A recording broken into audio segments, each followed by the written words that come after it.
Good morning students. आज हम जो क्रिया पढ़ने जा रहे हैं वो प्रयोग संरचना के आधार पर वो पढ़ने जा रहे हैं तीसरा भेद। और तीसरा भेद जो है वो है पूर्वकालिक। अब देखते हैं पूर्वकालिक क्रिया में क्या होता है। पूर्व यानी पहले और कालिक यानी समय में, यानी जो पहले समय में जो क्रिया पूरी हो रही है वो पूर्वकालिक क्रिया कहलाती है। जो पहले वाले समय में क्रिया पूरी हो रही है वो पूर्वकालिक क्रिया कहलाती है। देखो इसकी परिभाषा देखते हैं। यदि वाक्य में दो क्रियाएं प्रयुक्त हुई हो, यानी क्रियाएं दो क्रियाएं प्रयुक्त हुई हो, उनमें एक क्रिया पहले आरंभ होती है और पूरी हो जाती है, यानी एक क्रिया आरंभ भी होती है और पूरी भी हो जाती है। तत्पश्चात दूसरी क्रिया आरंभ होती है, यानी उसके बाद में कौन सी दूसरी क्रिया आरंभ होती है। तो पहले संपन्न होने वाली जो क्रिया है वो पूर्वकालिक क्रिया कहलाती है, यानी जो पहले जो संपन्न हुई वो क्रिया पूर्वकालिक क्रिया कहलाती है। यार उदाहरण से समझते हैं इसको।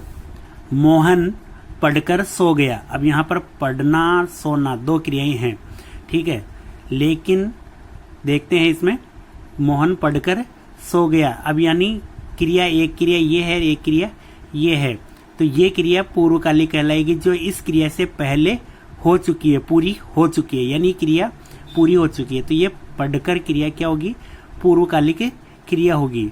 लगभग 90% चांस है कि क्रिया में कर लगा हुआ आता है। पूर्वकालिक क्रिया में हमेशा लगभग 90% कर लगा हुआ आता है। मोहन पढ़कर सो गया, मोहन खेलकर सो गया, या कुछ भी वाक्य बना सकते हैं, यानी मोहन खाना खाकर खेलने चला गया। इस तरीके से कोई भी वाक्य बनाकर उसमें सब में कर लगेगा, लगभग 90%। ऐसा भी नहीं कह सकते कि केवल कर वाले वाक्य ही पूर्वकालिक क्रिया में आते हैं। तो मोहन पढ़कर सो गया, बलवीर खेलकर पढ़ने बैठेगा। अब इसका काल से कोई लेना देना नहीं है। ये सो गया हो चुका, ये बैठेगा भविष्य काल की है, तो यानी काल से कोई लेना देना नहीं है। अपने पास जो दो क्रियाएं होंगी, एक क्रिया चल रही है या हो रही है या होएगी, उससे कोई लेना देना नहीं है। लेकिन इससे जो पहले क्रिया पूर्ण हो चुकी है वो क्रिया पूर्वकालिक क्रिया होती है।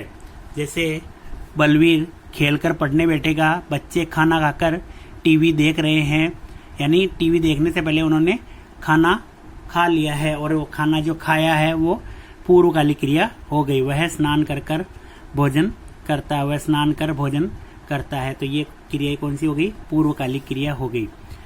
अब देखो इसमें मैंने सूत्र जो बताया है, दो क्रियापद होंगे, कार्य भी दो होंगे, लेकिन एक पहले पूर्ण हो जाएगा और एक बाद में, यानी एक पहले पूर्ण हो जाएगा लेकिन बाद वाला तो वो चल रही है, चलेगी या होएगी, उसका कोई निश्चित नहीं है, वो कभी भी हो सकती है।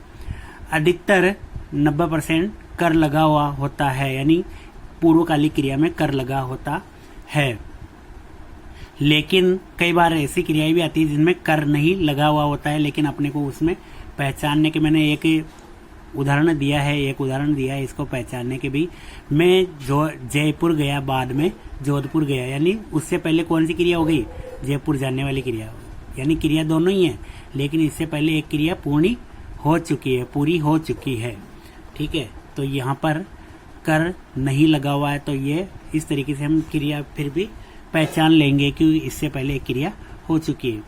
अब देखो इसमें कर वाली वापस से। चूहा शेर के शरीर पर चढ़कर फुदकने लगा।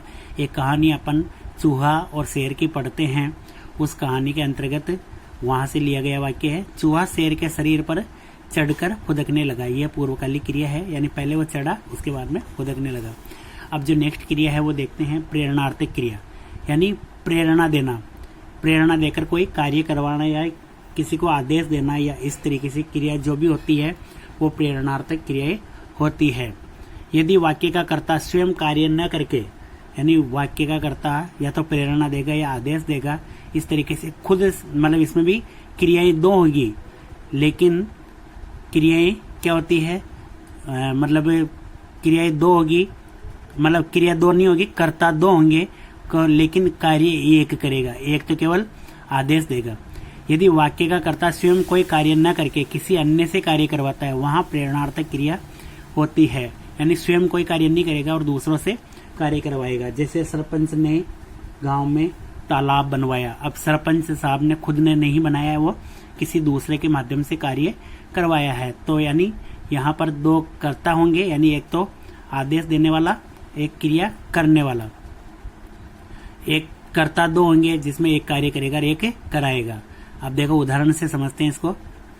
माँ बेटी से भोजन बनवाती है। यहाँ पर माँ और बेटी दो कर्ता हैं, लेकिन यहाँ पर ये कार्य नहीं करके इससे कार्य करवा रही है। कर्ता ने करण से यानी इससे कार्य करवाया है। अधिकारी ने बाबू से पत्र लिखवाया, ठीक है, तो यानी अधिकारी खुद कार्य नहीं करके बाबू से कार्य करवा रहा है। प्रधानाचार्य ने चपरासी से कुर्सी उठवाई। इस तरीके से प्रेरणा, यानी कर्ता दो होंगे लेकिन एक कर्ता कार्य नहीं करेगा और एक कर्ता कार्य करेगा। इस तरीके से दो क्रियाएं होती है। अब दो क्रियाएं हैं, उनको तुलनात्मक रूप से अपन पढ़ेंगे। कृदंत क्रिया और नाम धातु क्रिया। कृदंत क्रिया और नाम धातु क्रिया। देखो कोई भी, पहले यहां से देखते हैं विकारी शब्द। पहले देखते हैं विकारी शब्द चार होते हैं, यानी हम जानते हैं विकारी शब्द चार होते हैं, अविकारी शब्द भी चार होते हैं। लेकिन अब यहाँ बात करेंगे विकारी शब्दों की। कौन कौन से होते हैं विकारी शब्द? संज्ञा, सर्वनाम, क्रिया और विशेषण। हम जानते हैं कि संज्ञा में किसी व्यक्ति, वस्तु, स्थान का नाम आता है, और इसमें सर्वनाम में क्या आता है? किसी वस्तु या व्यक्ति या स्थान के नाम के स्थान पर जो शब्द प्रयुक्त किए जाते हैं वो सर्वनाम होते हैं। यानी संज्ञा के स्थान पर प्रयुक्त किए जाने वाले शब्द सर्वनाम होते हैं। यहाँ पे भी नाम है, यहाँ पे भी नाम है।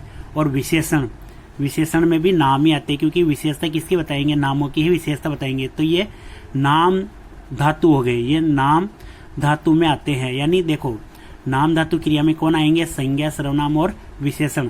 संज्ञा, सर्वनाम और विशेषण।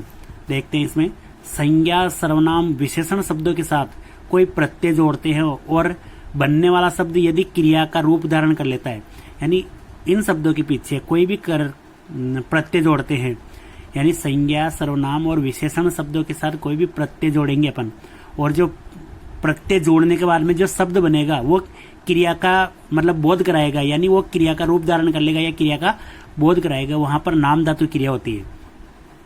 क्या होती है? नाम धातु क्रिया होती है। जैसे अब चमक है, अब ये कौन सी संज्ञा है? भाववाचक संज्ञा है, लेकिन इससे क्रिया बना रहे हैं अपन, चमकना, चमकाना, ठीक है। इस तरीके से ये क्रिया बन गई, लेकिन ये किससे बनी? संज्ञा से बनी। लज्जा भाववाचक संज्ञा से बनी। लज्जा भी भाववाचक संज्ञा ही है, और लज्जा से लजाना, सूखा से सूखा विशेषण है, सूखा से सूखाना, ठीक है। इस तरीके से रंग, रंगना, अपना सर्वनाम है, अपनाना, ठीक है। इस तरीके से जो क्रिया बनेगी वो नाम धातु क्रिया होगी, वो नाम धातु क्रिया होगी। अब कृदंत क्रिया देखते हैं। अपने पास से चार विकारी शब्द थे, संज्ञा, सर्वनाम, क्रिया और विशेषण। संज्ञा, सर्वनाम, विशेषण ये नाम धातु में आ गए, क्योंकि इनका नाम है और ये धातु के रूप में कार्य कर रहे हैं, इसके पीछे प्रत्यय जुड़ जाता है। तो अब बची अपने पास क्रिया, और क्रिया के मूल रूप को क्या कहते हैं? धातु। तो यानी क्रिया में क्या लगाने से? ना लगाने से धातु, मतलब धातु में ना लगाने से क्रिया बनती है। अब देखो यहाँ पर देखते हैं इसकी परिभाषा क्या होती है। धातु में यदि ना के अलावा, यानी धातु, अब हम देख रहे थे पहले तो कोई भी धातु होती है तो उसमें ना लगाने पर हमारी हिंदी की क्रिया बन जाती थी, यानी कोई भी क्रिया का निर्माण करते थे तो ना का प्रयोग कर लेते थे। लेकिन अब इसमें देखते हैं धातु में यदि ना के अलावा कोई प्रत्यय जोड़ दिया जाए, कि ना को छोड़कर कोई भी प्रत्यय जोड़ दिया जाए, यानी जो प्रत्यय होते हैं वो कृत प्रत्यय होते हैं, जो क्रिया के पीछे लगते हैं वो कृत प्रत्यय कहलाते हैं। प्रत्यय दो प्रकार के होते हैं, कृत और तद्धित प्रत्यय। कृत प्रत्यय क्रिया के पीछे लगते हैं, तद्धित प्रत्यय शब्द के पीछे लगते हैं। तो यदि ना के अलावा कोई प्रत्यय जोड़ दिया जाए, यानी कृत प्रत्यय जोड़ दिया जाए, क्रिया के पीछे जो लगने वाला है वो उससे बनने वाली जो क्रिया होती है, शब्द होते हैं, वो क्रिया बन जाती है। यानी धातु में यदि ना के अलावा कोई प्रत्यय जोड़ दिया जाए और बनने वाला शब्द क्रिया बनती है, यानी उससे क्रिया बन जाती है। जैसे चल है, चल धातु है, और लेकिन ता अगर इसमें जोड़ा तो चलता, यानी ये कृदंत क्रिया हो गई। ये कृदंत क्रिया का उदाहरण हो गया। चलकर, ये भी कृदंत क्रिया का उदाहरण हो गया, ठीक है। इस तरीके से केवल इनमें अगर पूछा जाता है तो इनमें वाक्य नहीं देते हैं, इस तरीके से वाक्य, इस तरीके से शब्द ही पूछ लेते हैं, लेकिन जब चलकर अगर किसी वाक्य में होगा तो वो कौन सी क्रिया हो जाएगी? पूर्वकालिक क्रिया हो जाएगी। वो वाक्य पर डिपेंड करता है कि वो किस तरीके से बना हुआ है। चल में आ प्रत्यय लगाया तो चला, ठीक है, यानी ना धातु के ना मतलब प्रत्यय के अलावा कोई भी दूसरा प्रत्यय जोड़ेंगे तो वो कृदंत क्रिया में चला जाएगा, यानी क्रिया में, धातु में, यानी क्रिया से जो क्रिया बनाते हैं वो कृदंत क्रिया कहलाती है। और संज्ञा सर्वनाम विशेषण शब्दों के पीछे प्रत्यय जोड़ते तो वो नाम धातु क्रिया कहलाती है। इन दोनों को तुलनात्मक रूप से लिया है क्योंकि ये विकारी शब्दों के अंतर्गत आते हैं, इसलिए संज्ञा सर्वनाम विशेषण धातु की तरह प्रयुक्त होते हैं, इनसे बनने वाली क्रिया नाम धातु कहलाती है।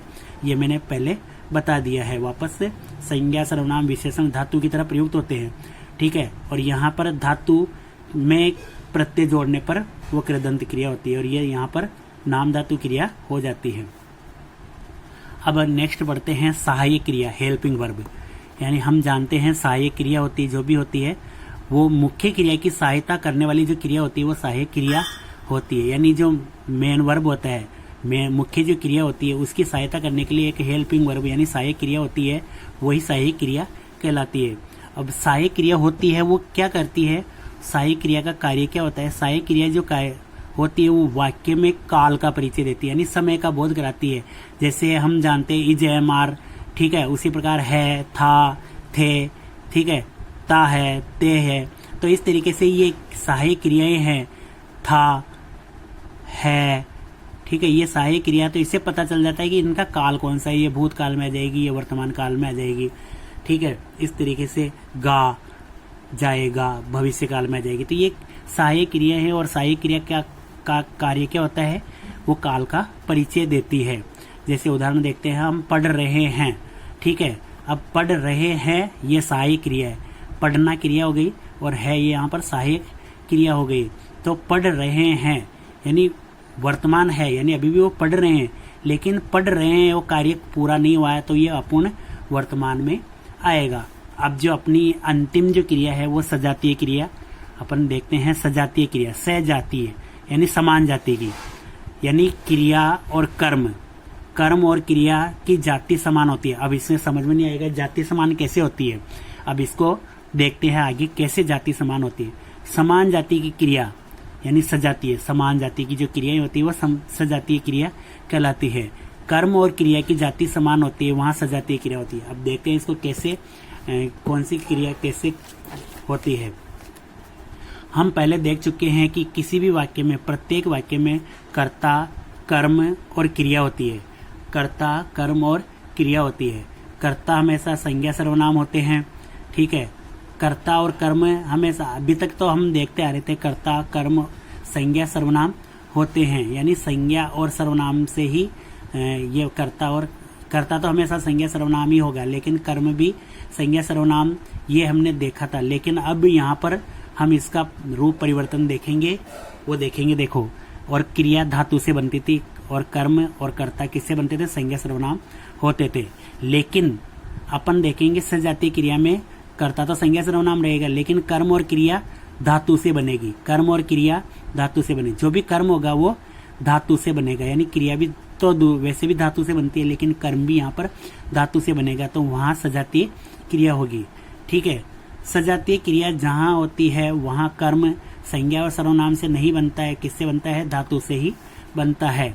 अब देखो उदाहरण से समझते हैं इसको। भारत ने लड़ाइयाँ लड़ी, पर धातु भी कौन सी होगी? सेम धातु होगी। जैसे लड़ धातु है, अब यहाँ पर क्या लड़ी? लड़ाई लड़ी। यहाँ पर ये क्या हो गया? कर्म हो गया। अब यह कर्म किससे बना है? धातु से बना है। ये कर्म किससे बना है? धातु से बना। तो ये सजातीय क्रिया कहलाती है, जो समान धातु से बनती है। तो वहाँ पर कर्म और क्रिया दोनों समान धातु से बनती है, तो वहाँ सजातीय क्रिया होती है। अब ये लड़ धातु से बनी है तो लड़ाई भी हो गई और लड़ी भी हो गई। मोहन ने पढ़ाई पढ़ी, यहाँ पढ़ धातु से है, पढ़ी क्रिया भी हो गई और पढ़ाई कर्म भी हो गया। क्या पढ़ी? पढ़ाई पढ़ी, ठीक है। गीता ने चढ़ाई चढ़ी, क्या चढ़ी? चढ़ाई, और चढ़ी यहाँ पर क्रिया है तो चढ़ धातु से ही। तो इनकी सेम धातु से जो कर्ता क्रिया और कर्म बनता है वहाँ सजातीय क्रिया होती है। मैंने चाल चली, यहाँ चल धातु है, ठीक है, चल से चाल बन गई और चली बन गई। इस तरीके से ये सजातीय क्रिया है।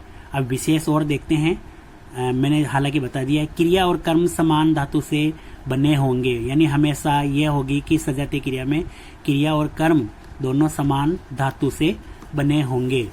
अब देखते हैं विशेष और देखते हैं किसी मतलब जैसे कई बार हम अंतर नहीं कर पाते, पढ़ाई और पढ़ाई दो शब्द आ जाते हैं, मतलब कहीं में ई लगता है, कहीं में ये लगता है। तो पढ़ाई जैसे यहाँ पर अपन ने देखा था, पढ़ाई कर्म है, यानी जो कार्य है, क्या कार्य है, यानी पढ़ना एक कार्य है, यानी कार्य का बोध करा रहा है। लेकिन पढ़ाई यानी कार्य की पूर्णता का परिचय, यानी पढ़ाई उसने क्रिया, ये चीजें पढ़ाई यानी वो क्रिया का बोध करा रहा है कि वो क्रिया है, लेकिन ये पढ़ाई यहाँ पर कर्म है, यानी कोई भी कार्य जैसे अध्यापक ने क्रिया पढ़ाई, तो पढ़ाई यहाँ पर इस तरीके से लिखेंगे। बच्चा पढ़ाई कर रहा है, तो पढ़ाई यहाँ पर कर्म होगा, तो पढ़ाई कर्म जहाँ भी होगा पढ़ाई में ई लगाएंगे, और जब भी क्रिया का रूप होगा तो वो ये में होगा। जैसे हम आगे और देखते हैं, लिए, लिए और लिए, यानी कोई भी क्रिया होती है, उसने मुझसे पैसे उधार लिए, लेना जो क्रिया होगी वो लिए इससे बनेगी। लेकिन जब अव्यय जैसे तेरे लिए और उसके लिए, उनके लिए, इस तरीके से लिए प्रयोग तुम करते हैं, तब ये लिए प्रयोग करते हैं, जबकि क्रिया के रूप में ये लिए प्रयोग करते हैं। ये अन्य चीज़ें थी जो मैंने बताई है। इसके बाद में अपन पढ़ेंगे काल के आधार पर, लेकिन काल के आधार पर क्रिया के भेद पढ़ाने से पहले हमें काल पढ़ना पड़ेगा। तो काल जब हम पढ़ेंगे तो उससे पहले हम मतलब उसमें अपने आप में ही क्रिया समझ में आ जाएगी। वैसे मैं थोड़ा बता देता हूँ, काल के आधार पर क्रिया के 3 भेद होते हैं, भूतकालिक क्रिया, भविष्यकालिक क्रिया और वर्तमानकालिक क्रिया, जो अपने को इजी वे में समझ में आ जाती है। जैसे भूतकाल की क्रिया उसने पढ़ा था, ठीक है, इस तरीके से वो भूतकाल की क्रिया हो गई। और जैसे वो पढ़ेगा, भविष्यकाल की हो गई, और वो पढ़ रहा है।